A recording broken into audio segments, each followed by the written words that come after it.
السلام علیکم ورحمۃ اللہ وبرکاتہ۔ احباب ذی قدر، ایک اور اہم مصدر دین جس کا ذکر کرنا بہت ضروری ہے وہ طریقت۔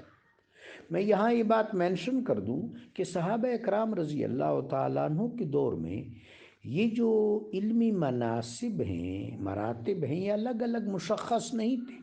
اس کی وجہ یہ ہے، اس کی مثال یوں ہے جیسے سورج نکل آئے تو صرف سورج کی روشنی چھا جاتی ہے، باقی روشنیاں مندمل ہو جاتی ہیں، تحلیل ہو جاتی ہیں۔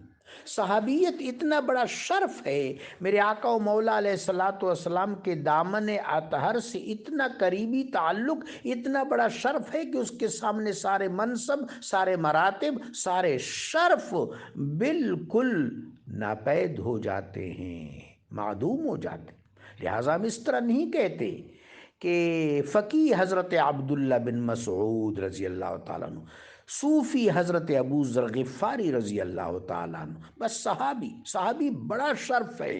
جب کوئی میرے آقا و مولا علیہ السلام کا صحابی ہے تو وہ سب کچھ ہے، وہ فقیہ بھی ہے، وہ مفسر بھی ہے، وہ محدث بھی ہے، وہ صوفی بھی ہے۔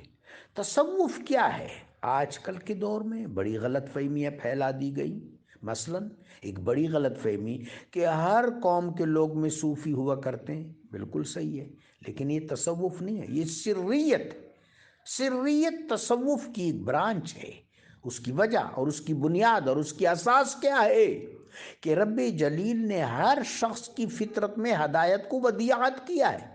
فطرت اللہ التی فطر الناس علیہا وما لی لا اعبد الذی فطرنی، قال صلی اللہ علیہ وآلہ وبارک وسلم کل مولود یولد علی فطرت الاسلام۔ تو ہر شخص فطرت پہ پیدا ہوتا ہے، اس کے سر میں کوڈیفائیڈ ہے دین۔ چنانچہ ہر جگہ، ہر خطہ میں، ہر جغرافیہ میں، ہر قوم میں یہ فطری طور پر تو ہدایت ہوتی ہے۔ تو جو بالیدہ صفت لوگ ہیں، گناہوں سے محفوظ رہتے ہیں، شحات نفس سے محفوظ رہتے ہیں، ان کا باطن جاگتا ہے، ان کا باطن بیدار ہوتا ہے، ان کے باطن میں تزکیہ کا نور رو پذیر ہوتا ہے، تو وہ اس طرح کی باتیں کہتے ہیں۔ جس پر تصوف کا گمان ہوتا ہے تو وہ سریت ہے۔ تصوف کیا ہے؟ یہ دین کا شعبہ ہے۔ قرآن پاک میں ذکر ہے، بعث فی الامیین الرسولا منہم یتلو علیہم آیاتی ویزکیہم۔ یہ یزکیہم کیا ہے؟ تزکیت النفوس، یہ تصوف ہے۔ پھر لیعبدون کیا ہے؟ تصوف ہے۔ سیدنا حضرت عبداللہ ابن عباس حبر الامت نے لیعبدون کا ترجمہ لیعرفون کیا ہے، اللہ کی معرفت پانا۔ میرے آقا علیہ السلام نے اس کو احسان کہا ہے۔ تصوف کیا ہے؟ کہ انسان کا باطن مزکہ ہو جائے، اس میں معرفت کی شمع فروزہ ہو جائے، اور پھر انسان کی ظاہری سیرت جو ہے وہ بھی حسن سلوک اور مکارم اخلاق سے سرشار ہو جاتی۔